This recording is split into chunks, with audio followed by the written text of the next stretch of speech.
Bayangkan ini, kamu duduk berhadapan dengan seseorang yang sangat kamu percaya. Mungkin itu teman dekatmu, pasanganmu, atau bahkan dirimu sendiri yang sedang bercermin. Percakapan berlangsung tenang, tidak ada nada tinggi, tidak ada ledakan emosi. Semuanya terasa biasa, terlalu biasa.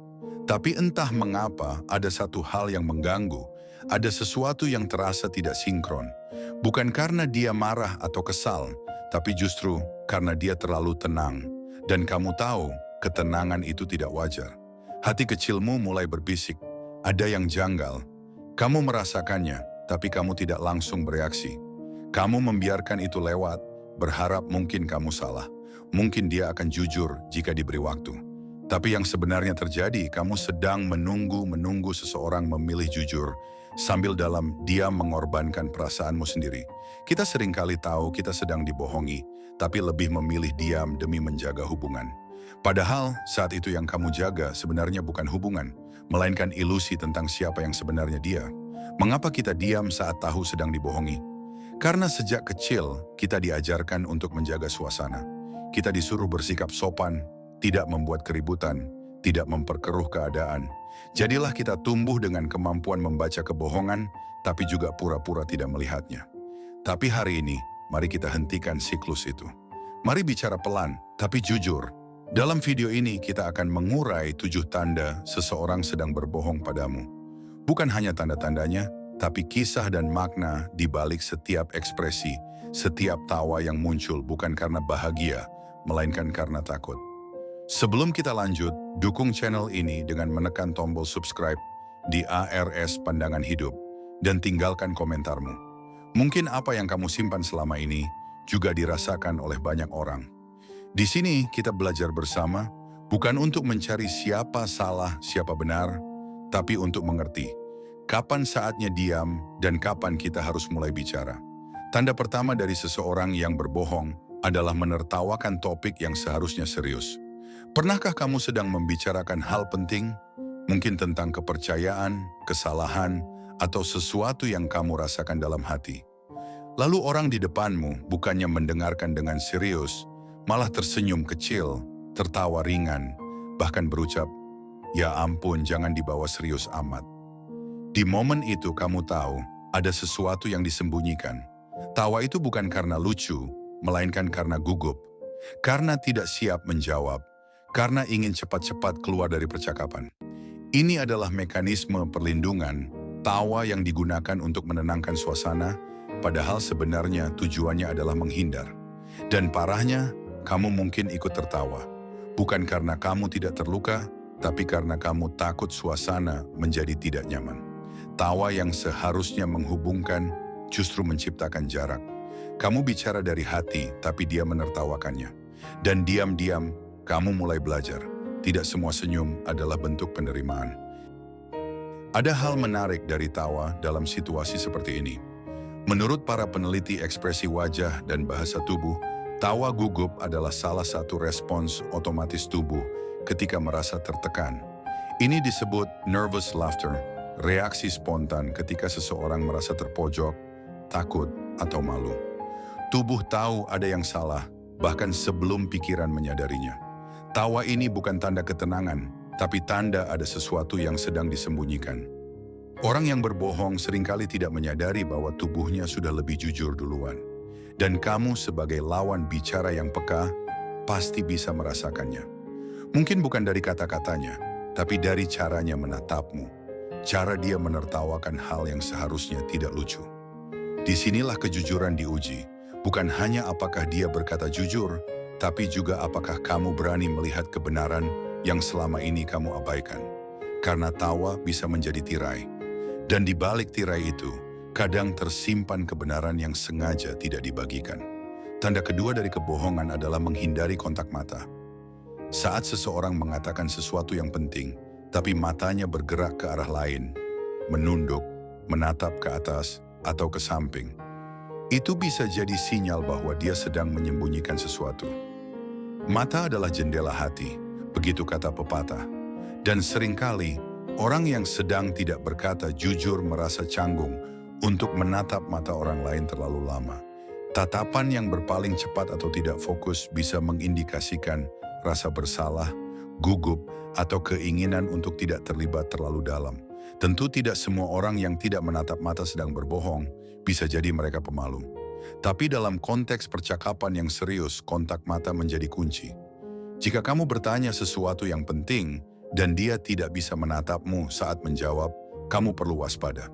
Kejujuran bukan hanya tentang kata, tapi juga tentang keberanian melihatmu saat berbicara. Dan ketika itu tidak terjadi, ada kemungkinan kebenaran sedang dihindari.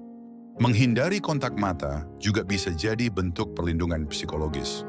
Orang yang tahu dirinya salah, secara naluriah mencoba menjauhkan diri dari tatapan yang bisa menghakimi. Kontak mata memaksa seseorang untuk hadir secara utuh dalam percakapan, dan itu menjadi beban berat bagi orang yang menyimpan kebohongan. Beberapa orang mungkin merasa tidak nyaman karena takut terlihat berbohong, bahkan jika mereka tidak bohong. Tapi saat konteksnya sudah jelas, saat kamu tahu ada sesuatu yang harus dijelaskan, dan dia justru menunduk atau melihat ke arah lain, itulah saat kamu harus bertanya pada diri sendiri, apa yang sedang disembunyikan? Kadang keheningan mata bisa lebih lantang daripada kata-kata. Dan kamu harus cukup tenang untuk mendengarnya. Karena kebenaran tidak selalu hadir dalam bentuk penjelasan panjang. Kadang ia hadir dalam bentuk kecil, seperti tatapan yang menghindar atau mata yang tidak berani bertemu matamu. Tanda ketiga yang perlu diperhatikan saat seseorang berbohong adalah ketika ia memberikan penjelasan yang terlalu panjang dan berbelit. Bahkan saat pertanyaannya sederhana. Misalnya kamu hanya bertanya, "Kamu kemana kemarin?" Tapi yang kamu dapatkan adalah cerita 3 menit yang dipenuhi detail tidak penting. Ini bukan sekadar upaya untuk jujur, tapi cara untuk menutupi kegelisahan. Orang yang berbohong cenderung berpikir bahwa semakin banyak mereka menjelaskan, semakin meyakinkan jawabannya.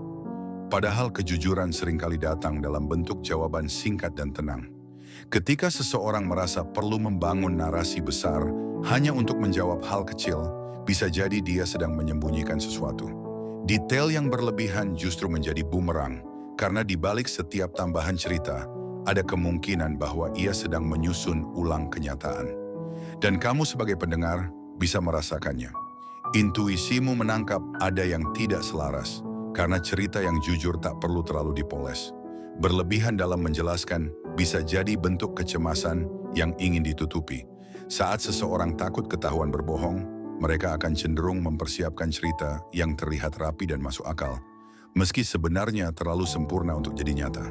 Mereka akan menyisipkan waktu, tempat, tokoh, bahkan suasana yang tak kamu minta.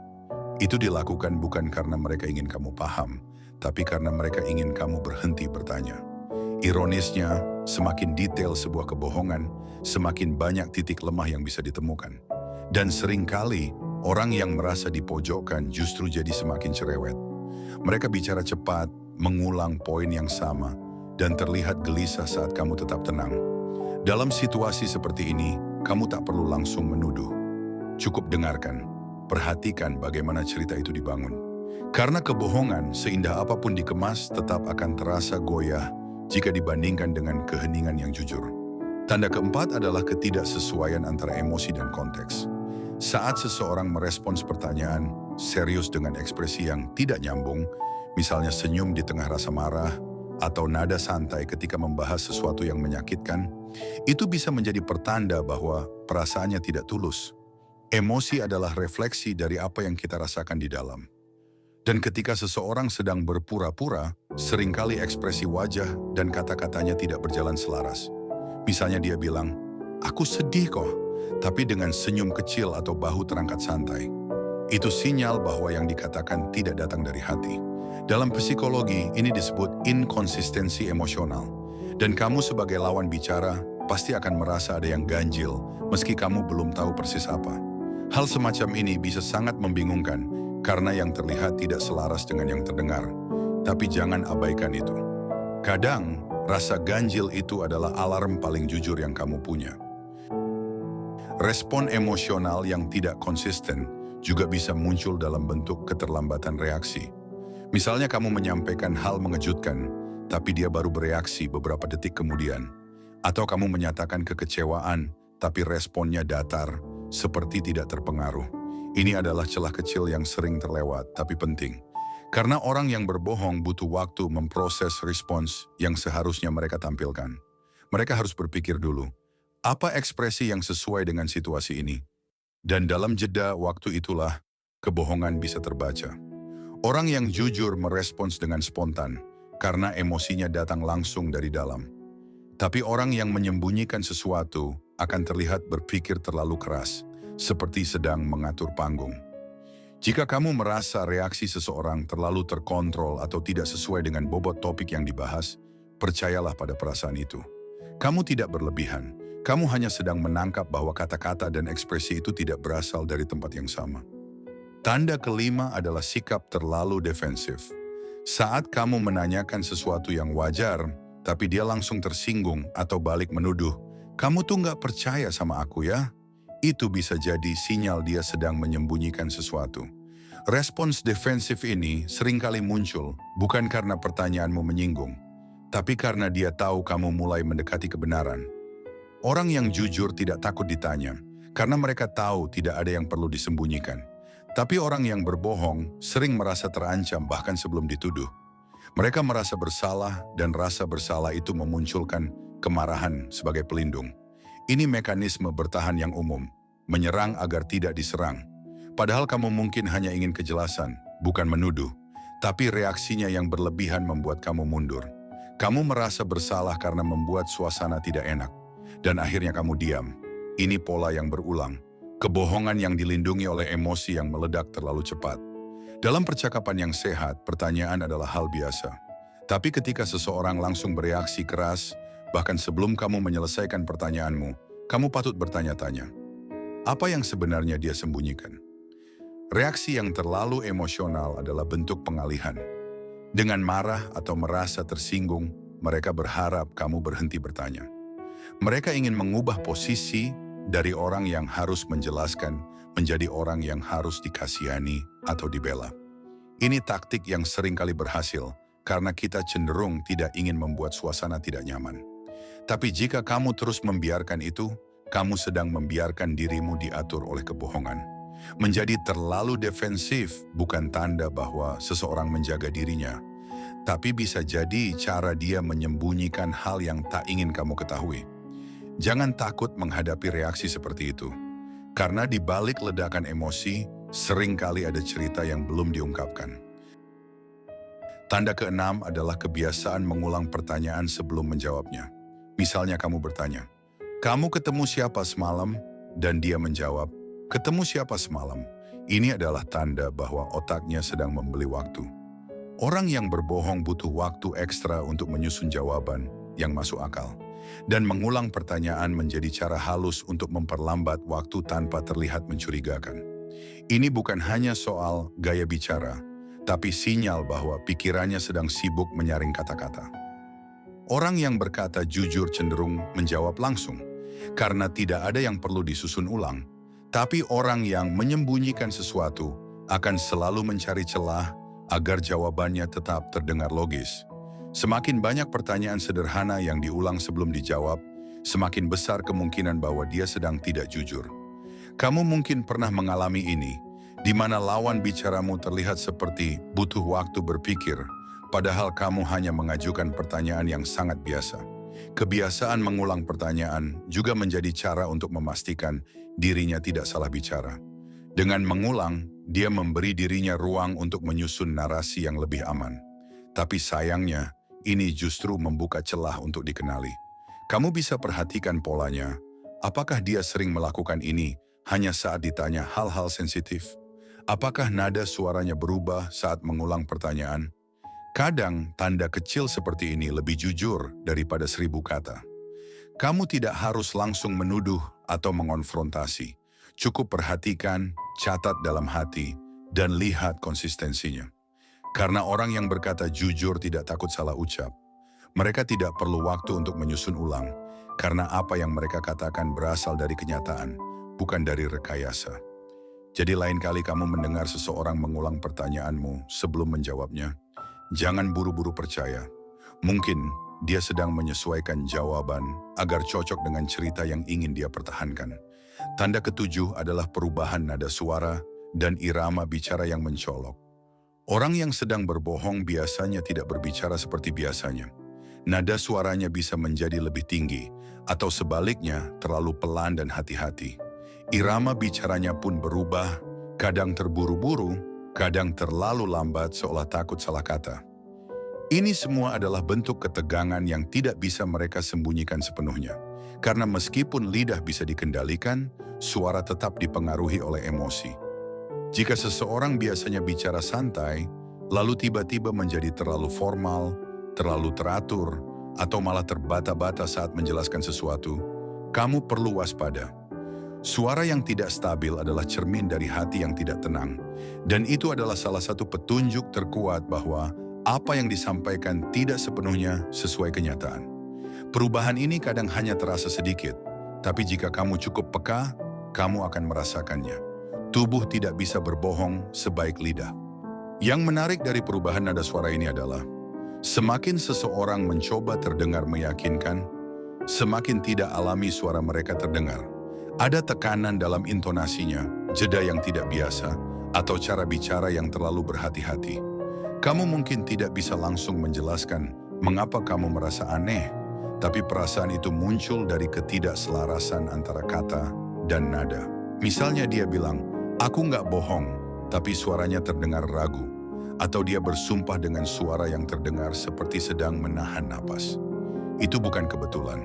Nada suara mencerminkan ketegangan batin, dan orang yang tidak berkata jujur akan kesulitan menjaga konsistensi nada mereka. Kamu tidak perlu menjadi ahli bahasa tubuh untuk menyadarinya. Cukup percaya pada instingmu. Jika suara seseorang terdengar tidak seperti biasanya dalam momen tertentu, bisa jadi dia sedang mengatakan sesuatu yang tidak ingin kamu ketahui sepenuhnya. Kita seringkali tahu bahwa seseorang sedang tidak jujur, tapi memilih untuk tidak mengatakan apa-apa. Bukan karena kita bodoh, tapi karena kita takut. Takut kehilangan, takut ditolak, atau takut merusak hubungan yang sudah lama dibangun. Tapi dalam keheningan itulah luka mulai tumbuh. Kebohongan sekecil apapun, jika dibiarkan, akan menjadi dinding. Dinding antara hati kita dan mereka. Semakin lama kita membiarkannya, semakin tinggi dinding itu. Dan akhirnya, bukan hanya mereka yang menjauh, kita pun menjadi asing terhadap diri sendiri. Karena kita tahu, kita sedang membiarkan ketidakjujuran mengatur arah cerita kita. Padahal, yang kita butuhkan hanya satu langkah. Keberanian untuk bertanya.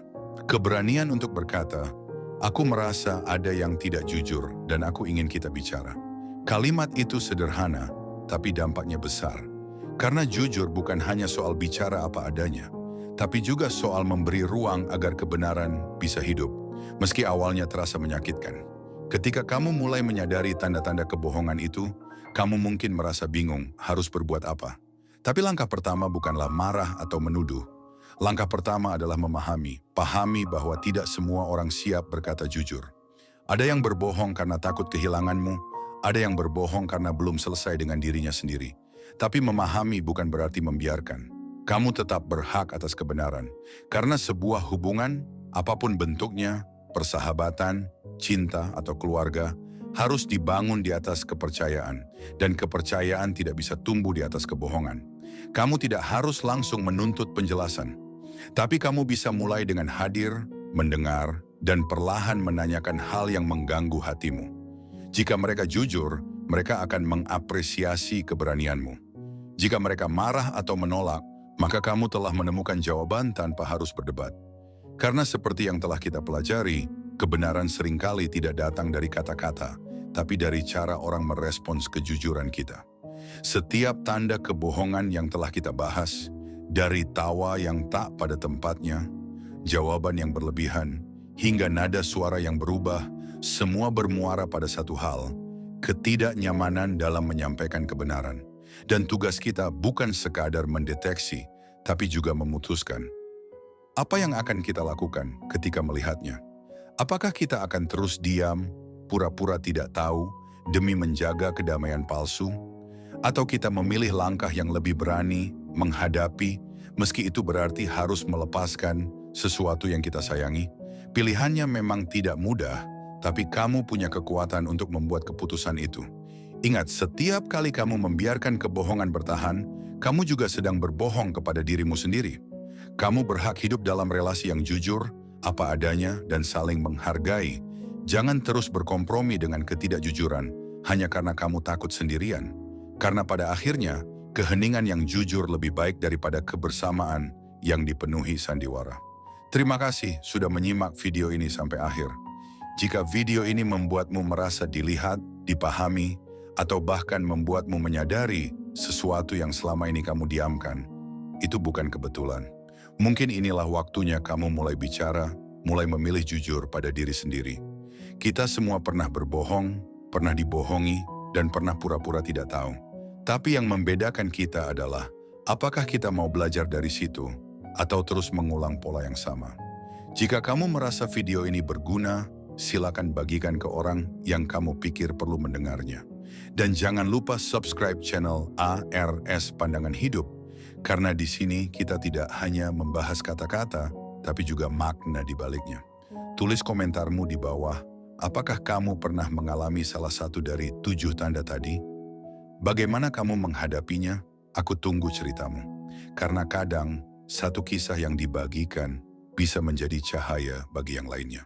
Sampai jumpa di video berikutnya.